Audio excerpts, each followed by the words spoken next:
બંને હાથની મુઠ્ઠી વાળોને બધા નારો જોર જોરથી બોલાવવો પડશે, કેમ કે આ વિસ્તારમાં જે પ્રકારે 30 વર્ષથી ભારતીય જનતા પાર્ટીનું શાસન છે અને જે નેતાઓ છે એમને પણ ખબર પડવી જોઈએ કે અહીંયા આમ આદમી પાર્ટીની જાહેર સભા છે અને આ સભામાં જોરશોરથી નારા લાગે છે, તો બધા જ લોકો બે હાથ ઊંચા કરીને નારા હું જે બોલાવું એ બોલજો.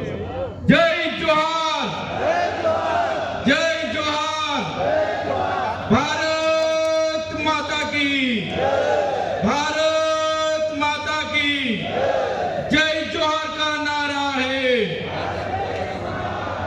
जय जोहार का नारा है. धन्यवाद.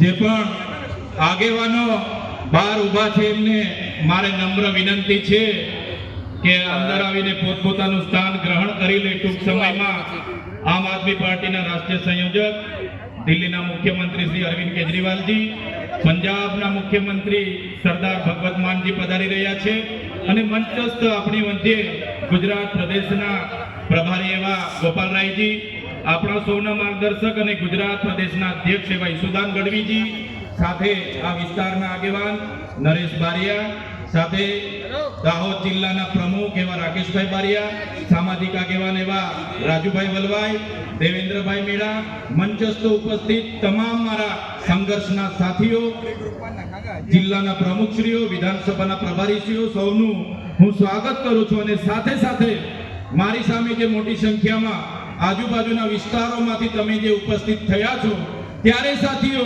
આ તમારી ઉપસ્થિતિ દર્શાવે છે કે આવનારા દિવસોમાં ભારતીય જનતા પાર્ટીની હાથમાંથી સત્તા જાય છે અને આમ આદમી પાર્ટીની તાલુકા જિલ્લાઓમાં સત્તા આવે છે.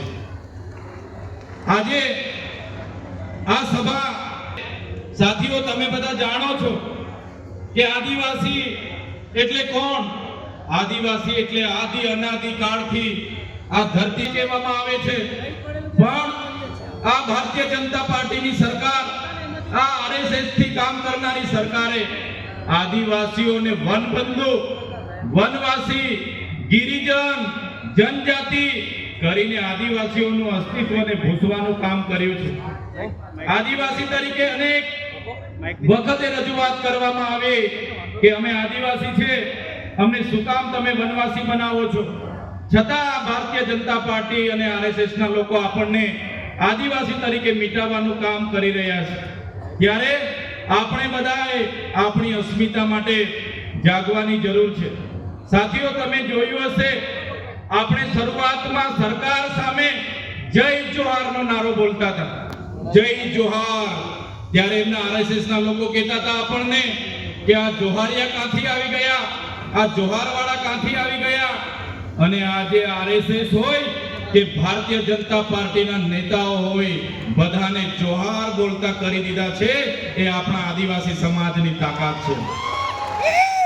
સાથીઓ તમને ખબર હશે, આજથી 3 થી 5 વર્ષ પહેલા આપણે આ વિસ્તારોમાં ભગવાન બિરસા મુંડાની પ્રતિમા મૂકતા હતા, ખાદ્ય નાયકની પ્રતિમા મૂકીએ, રાણા પૂંજા ભીલની પ્રતિમા મૂકીએ, જલકારીબાઈની પ્રતિમા મૂકીએ, ગુરુ ગોવિંદજીની પ્રતિમા મૂકીએ. ત્યારે આ આરએસએસ અને ભાજપના લોકો આપણને કહેતા હતા કે આ લોકો આ વિસ્તારમાં નક્સલવાદ પેદા કરશે, અહીંયા બિરસા મુંડાની પ્રતિમા તમારે નહીં મૂકવાની. આજે તમારી જાગૃતિ એટલી આવી ગઈ છે કે આ ભારતીય જનતા પાર્ટીના લોકોને આજે જનજાતીય ગૌરવ દિવસ ઉજવવાની મજબૂરીમાં ફરજ પડી ગઈ છે. આ આપણી બધાની તાકાત છે. આજથી પહેલા કોઈ બિરસા મુંડાજીને યાદ નહોતા કરતા, તમારી જાગૃતિ આવી ગઈ, તમે ખલનાયક બિરસા મુંડા, જનનાયક બિરસા મુંડાની વાત મૂકતા ગયા. આજે દેશના વડાપ્રધાનને પણ ડેડિયાપાડામાં આવીને બિરસા મુંડાજીની પ્રતિમાને ફૂલ અર્પણ કરવું પડે. એ પ્રતિમા મૂકવા વાળા ચૈતર વસાવાના અમારી ટીમ હતી સાથીઓ. ત્યારે આપણી જાગૃતિ છે. આપણા ધરતી પર, આ વિસ્તારમાં આપણા જે આઝાદીના સંઘર્ષના સાથીઓ આઝાદીમાં શહીદ થયા, એ ચાહે ખાદ્ય નાયક હોય, કાટિયા મામા હોય, ગુરુ ગોવિંદજી હોય, બિરસા મુંડાજી હોય, કે આપણા રૂપસિંહ નાયક હોય, આપણા જોરિયા પરમેશ્વર હોય, આપણા આ વિસ્તારના નાયકોએ પણ 1857 ના જંગમાં ભાગ લીધો. શહીદી વોરી અંગ્રેજોને મજબૂર કર્યા આ દાહોદમાં રેજિમેન્ટ બનાવવું પડ્યું, ભીલ રેજિમેન્ટ બનાવવું પડ્યું. એટલી જોરશોરથી આપણા આદિવાસી પૂર્વજો આઝાદી માટે લડ્યા. આપણે જ્યારે દેશની વિકાસની વાત આવી, આપણે જ્યારે ગુજરાતની વિકાસની વાત આવી, એ દાહોદ હોય, છોટાઉદેપુર હોય, એ નર્મદાના આદિવાસીઓ આજે ગાંધીનગરમાં જે મોટી મોટી બિલ્ડિંગો દેખાય છે ને, ગાંધીનગરનું જે સચિવાલય બન્યું છે, એ સચિવાલયમાં પણ દાહોદના આદિવાસીઓનો પરસેવો છે. આજે અમદાવાદની હાઈકોર્ટ બની છે, આજે કલેક્ટર કચેરી બની હોય, એસપી કચેરી બની હોય, કે આજે સેશન કોર્ટ હોય, કે જેટલી પણ કોર્ટો બની હશે, આજે જેટલા પણ કોરિડોર બન્યા છે, જેટલા પણ રેલવે બન્યા છે, જેટલા પણ એરપોર્ટ બન્યા છે, જેટલા પણ ડામર રોડ બન્યા છે, એ તમામ વિકાસમાં જો કોઈનું યોગદાન હોય તો એ અમારા દાહોદના આદિવાસીઓનો એમાં પરસેવો છે, પરસેવો. દરેક બિલ્ડિંગના પાયામાં અમારા આદિવાસીઓનો પરસેવો છે. અને એના બદલામાં સરકારોએ આપણને શું આપ્યું? આઝાદીના 78 વર્ષ થઈ ગયા. પહેલા 50 વર્ષ કોંગ્રેસનું શાસન હતું, હમણાં 30 વર્ષથી ભારતીય જનતા પાર્ટીનું શાસન છે. આજે આપણે શિક્ષકો માટે આંદોલન કરવાનું કે સાહેબ અમને શિક્ષકો મૂકી આપો. આજે શાળાઓ માટે આપણે આંદોલનો કરવાના કે અમારી શાળા બનાવી આપો.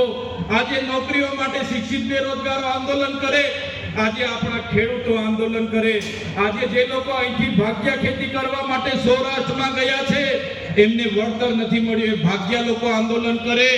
આજે આપણા વિસ્તારમાં આપણા અધિકારો માટે આંદોલન થાય, નર્મદાનું પાણી અહીંયા મળે એના આંદોલન થાય, નળ સે જલનું પાણી પીવાનું મળે એના આંદોલન થાય.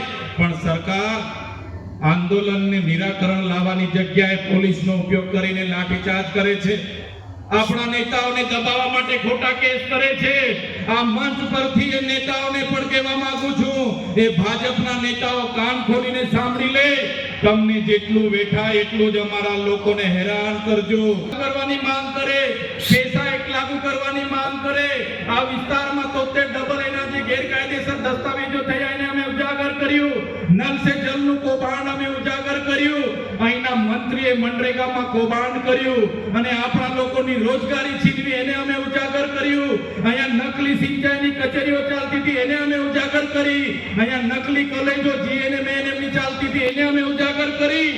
એટલે આ હર્ષભાઈ સંઘવી અને ભૂપેન્દ્રભાઈ પટેલને ગમ્યું નહીં. એક સામાન્ય કેસમાં મને જેલમાં નાખી દેવામાં આવ્યો અને પોલીસ દ્વારા એવી સોગંદનામા રજૂ કરવામાં આવે કે મને તારીખ પર તારીખ મને 80 દિવસ સુધી જેલમાંથી બહાર નીકળવા ન દીધો. વડોદરાની જેલમાં મને વેદના આપવામાં આવી, યાતના આપવામાં આવી અને કહેવામાં આવ્યું કે તમે આદિવાસીઓ માટે કેમ લડો છો, તમે ગરીબો માટે કેમ લડો છો, તમે ભારતીય જનતા પાર્ટીમાં આવી જાઓ, નહીં તો તમારું રાજકારણ ખતમ કરી દઈશું. ત્યારે પણ આ ચૈતર વસાવાએ પોલીસ અધિકારીઓને કીધું તો તમારી જેલોથી ડરવા વાળા ચૈતર વસાવા નથી, તમારી જેલો સામે લડવા વાળા લોકો છે, તમારી ભાજપ સામે લડવા વાળા લોકો છે. સાથીઓ તમે વિચાર કરો, એ ડેડિયાપાડાની જનતાએ, એ સાગબારાની જનતાએ, ચીકજાની જનતાએ એક ધારાસભ્ય તરીકે મને 1 લાખથી પણ વધારે મત આપ્યા. 43,000 ની મારી લીડ હતી. એક પણ રૂપિયા વગર, એક પણ દારૂની બાટલી વગર મને સ્વયંભૂ બધાએ ચૂંટી કાઢ્યો. અને આજે આ ભારતીય જનતા પાર્ટીના વડાપ્રધાન ડેડિયાપાડા આવે, મુખ્યમંત્રી ડેડિયાપાડા આવે, નાયબ મુખ્યમંત્રી ડેડિયાપાડા આવે, પ્રદેશ પ્રમુખ ડેડિયાપાડા આવે, આદિજાતિ મંત્રી ડેડિયાપાડા આવે. આજે પણ 2 મંત્રીઓ ડેડિયાપાડામાં છે અને એ મુદ્દાની વાત નથી કરતા. અને ચૈતર વસાવાએ આમ કર્યું, ચૈતર વસાવાએ તેમ કર્યું. પણ આજે ભાજપ સરકારને હું કહેવા માંગુ છું, ચૈતર વસાવા 3 વર્ષના ધારાસભ્ય છે, તમારી 30 વર્ષની સરકાર છે. ડેડિયાપાડાની જનતાને તમે હિસાબ આપો કે તમારી સરકારે ડેડિયાપાડામાં શું કર્યું છે, પછી ચૈતર વસાવા 3 વર્ષનો હિસાબ આપશે. સાથીઓ વિચાર કરો, જે વિસ્તારનો હું ચૂંટાયેલો ધારાસભ્ય છું, ગૃહમંત્રી હર્ષભાઈ માંગે એટલે આ ભારતીય જનતા પાર્ટીને ગમતું નથી.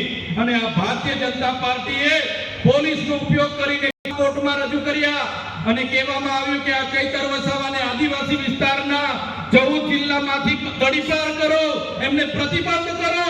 અને નામદાર હાઈકોર્ટે મારા વિસ્તારમાંથી મને પ્રતિબંધ કર્યો છે. છેલ્લા 8 મહિનાથી મેં મારા ઘર, મારું ગામ, મારો તાલુકો કે મારી ઓફિસમાં હું જઈ નથી શકતો. હું મારા વિસ્તારમાં પગ પણ મૂકું તો મારી શરત રદ થાય, મારે ફરી જેલમાં જવું પડે. અને ભાજપના લોકો કહે છે, જોયું ને અમારી તાકાત, અમે ચૈતર વસાવાને ડેડિયાપાડામાંથી બહાર કરી દીધા અને ચૈતર વસાવાને આવનારા દિવસોમાં નર્મદા સહિત આદિવાસી વિસ્તારોમાં પણ બહાર કરી દઈશું. ત્યારે ભાજપના લોકોને આ મંચ પરથી કહેવા માંગુ છું, તમે ચૈતર વસાવાના ગામમાંથી બહાર કરશો, ચૈતર વસાવાને ડેડિયાપાડાથી બહાર કરશો, ચૈતર વસાવાને નર્મદાથી બહાર કરશો, પણ આ ચૈતર વસાવા અમારા લોકોના દિલોમાં રહે છે, ત્યાંથી તમે ક્યારે બહાર નથી કરી શકવાના. ત્યારે દિલ્હીમાં જ્યારે પરિણામ આવ્યું અને જ્યારે માન્ય કેજરીવાલજીની સરકાર, ત્યાં એમની નીતિઓના કારણે હારનો સામનો કરવો પડ્યો અને ભાજપની સરકાર બની, ત્યારે આ ભાજપના નેતાઓ ગુજરાતમાં કહેતા હતા આમ આદમી પાર્ટી પૂરી થઈ ગઈ, કેજરીવાલજી હારી ગયા, દિલ્હીમાં સરકાર ગઈ. ત્યારે નેતાનો ભી કહેવા માંગુ છું, તુમકો કા લગતા થા નહીં તો કહીએ.